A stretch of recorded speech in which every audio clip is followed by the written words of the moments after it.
पटना के बांकीपुर विधानसभा में 30 जुलाई को उपचुनाव होने हैं। बता दें कि बांकीपुर विधानसभा क्षेत्र लगातार पिछले 30 वर्षों से बीजेपी के कब्जे में है।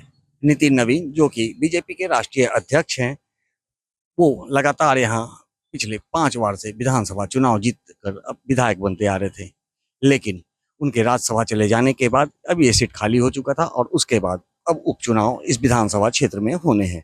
इसको लेकर के लगातार कई राजनीतिक दलों के द्वारा अपने अपने उम्मीदवारों की दावेदारी ठोकी जा रही है। ऐसे में अब नितिन नवीन खुद मोर्चा संभालने पटना पहुंच चुके हैं। बता दें कि यह तस्वीर देखिए, ये पटना के किदवईपुरी का इलाका है। बांकीपुर विधानसभा क्षेत्र का यह इलाका है जहां पे प्रधान कार्यालय आज का उद्घाटन करने खुद राष्ट्रीय अध्यक्ष नितिन नवीन यहाँ पहुंचने वाले हैं। इसको लेकर के यहाँ पर तैयारियां की जा रही है। कुछ लोग हैं, इनसे हम बात करने का भी प्रयास करेंगे कि राष्ट्रीय अध्यक्ष हैं वो आ रहे हैं, पार्टी कार्यालय का प्रधान कार्यालय का आज उद्घाटन होना है, यहाँ खुलना है। तो सर, यहाँ पे राष्ट्रीय अध्यक्ष नितिन नवीन जी आने वाले, कार्यक्रम क्या है? आज बांकीपुर विधानसभा का केंद्रीय कार्यालय जो होता है प्रधान कार्यालय, आज उसका यहाँ पर उद्घाटन होने वाला है। माननीय राष्ट्रीय अध्यक्ष नितिन नवीन जी आ रहे हैं। पिछले 5 वर्ष से लगातार नितिन नवीन विधायक रहे हैं, लेकिन इस बार का जो मुकाबला है, क्या लग रहा है मुकाबला होगा? क्योंकि कोई मुकाबला नहीं है, कोई मुकाबला नहीं है बांकीपुर में। यहाँ का कोई भी कार्यकर्ता लड़ता तो प्रचंड जीत होता है। कोई मुकाबला नहीं है, कोई अगेंस्ट में नहीं है। प्रशांत किशोर हो, बीना मानवी हो, प्रशांत किशोर, ये सब पिछले बार भी लड़े नहीं थे। इस बार तो उनको प्रत्याशी नहीं मिला थी, इसलिए अपना साख बचाने के लिए वो चुनाव लड़ रहे हैं कि भाई कोई लड़े, कोई तो लड़े। इस फेरा में लड़ रहे हैं चुनाव। उनको जितने उतने से कोई मतलब है?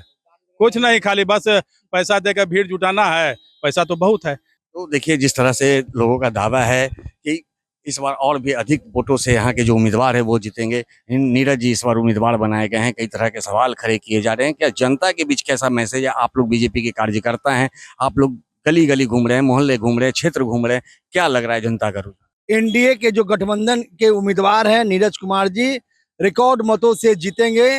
और जो पैरेड सूट से जो प्रत्याशी पटना में आए हैं, पटना के लाल को, पटना को बेटा को जो चैलेंज कर रहे हैं, वो होने वाला नहीं है। उनका जमानत जब्त करके पटना वासी उनको उसी पैरेड सूट से उनको वापस भेज देगी। बीजेपी का गढ़ माना जाता है ये।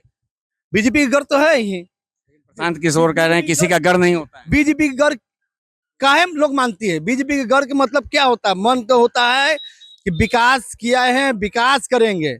और बांकीपुर के जनता को जिस तरह से हम लोग विश्वास जीतते हैं, सम्मान करते हैं, उनके सुरक्षा का लिए हम लोग तत्पर रहते हैं। जब भी जरूरत पड़े तो हमारे बूथ अध्यक्ष से लेके बीएलओ तक उनके दरवाजा पर कार्यकर्ता वहां पर खड़ा रहता है। इसलिए हम लोग सम्मान ऐसी करते हैं।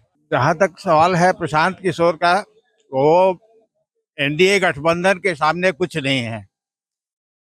और ये Neeraj Kumar ji is the best candidate here. Nomination देखा गया, उसमें प्रशांत किशोर के साथ बड़ी संख्या में लोग थे। उनका 100 गुना भीड़ तो पटना की सड़कों पर बीजेपी का था और एनडीए का था।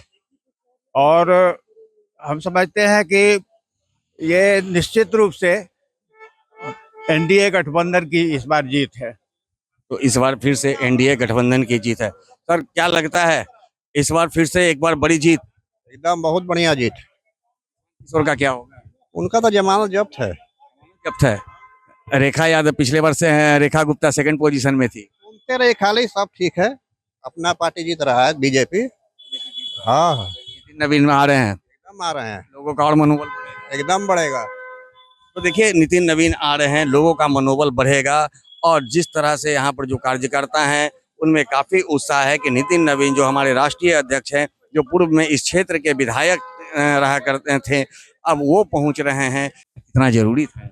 अरे, उनका पहुंचना सबसे ज्यादा जरूरी था। वो खाली आके बैठ जाएंगे ना, माहौल बन जाता है। माहौल बनाने आ रहे हैं। माहौल बनाने आ रहे हैं। ऐसे भी तो कल भी तो नॉमिनेशन में कई बड़े बड़े नेता थे। हाँ, तो नितिन नवीन जी का बात अलग, राष्ट्रीय अध्यक्ष है हमारे, वो उनका बात अलग है। उनका सीट रह चुका, हॉट सीट है ये बांकीपुर, इसलिए वो चाह रहे हैं कि अपनी जनता के बीच फिर से। बिल्कुल बिल्कुल, वो रहेंगे तो कार्यकर्ताओं में भी उत्साह बना रहता है ना, वो रहते तो। सभा चले गए, राष्ट्रीय अध्यक्ष बन गए, उसके बावजूद भी क्षेत्र से उनका नाता नहीं नहीं टूटा है।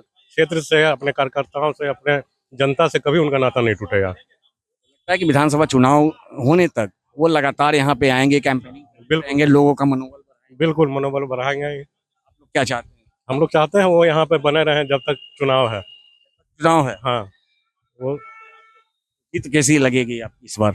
जीत तो प्रचंड जीत है। जीत में कोई दो राय नहीं है, जीत रहे हैं हम लोग। प्रशांत किशोर कह रहे हैं कि हकुआ भकुआ को बैठा दिया अरे उनके बोलने से क्या होगा, खुद देखे हैं क्या चीज़ है वो। बिजनेसमैन लोग हैं, वो लोग ने राजनीति करने आया है, वो लोग बिजनेसमैन है वो लोग। क्या होगा उन लोग का? कुछ नहीं, बोरिया बिस्तर समेट के जाएंगे यहाँ से। लग रहा है कि जो नितिन नवीन का ये क्षेत्र है, नितिन नवीन आ रहे हैं, कितना असर पड़ेगा? प्रशांत किशोर का क्या होगा? प्रशांत किशोर जी का जो होना था सो हो चुका है। प्रशांत किशोर जी को पूरा बांकीपुर लड़ाने के लिए उम्मीदवार खोजते रहे, कोई मिला नहीं, तो मेरा पार्टी भी लड़े तो अपने खड़ा होना पड़ा। और ये क्षेत्र जो है पहले से भारतीय जनता पार्टी के कार्यकर्ताओं का है, था और रहेगा। यहाँ के लिए, हम लोगों के लिए बहुत सौभाग्य का बात है। माननीय राष्ट्रीय अध्यक्ष नितिन नवीन जी यहाँ के प्रतिनिधित्व कर चुके हैं और आज के डेट में हमारा एक मंडल अध्यक्ष चुनाव लड़ रहा है, आप देख रहे हैं। और जन स्वराज के राष्ट्रीय संरक्षक की राष्ट्रीय अध्यक्ष कौन कौन लड़ रहे हैं, कौन अभी हैं, कौन चले गए। हमको तो लगता है कि पहले प्रशांत किशोर जी को जो भी एक छोटा सा अपना कंपनी बनाए थे, उसमें जो लोगों को जोड़े थे उनको जोड़े रहना चाहिए था। जिस तरह से दावे ठोक रहे हैं, जिस तरह से नॉमिनेशन में कल वो पहुंचे थे, उनके साथ अपार भीड़ थी, लेकिन जो भीड़ थी वो स्थानीय लोगों की भीड़ नहीं थी। और जिस तरह से वो दावे ठोक रहे हैं, उनकी दावी पूरी तरह से फिसड्डी साबित होगी और वो बढ़िया बिस्तर लपेट कर चले जाएंगे, ऐसा बांकीपुर की जनता का कहना है। अब देखना होगा कि आखिर बांकीपुर विधानसभा चुनाव के बाद क्या कुछ परिणाम निकलता है, कौन जीतते हैं और कौन हारते हैं, ये तो आने वाला वक्त ही बताएगा। सहयोगी आनंद के साथ Gyanendra Verma, AVI nation news, Patna.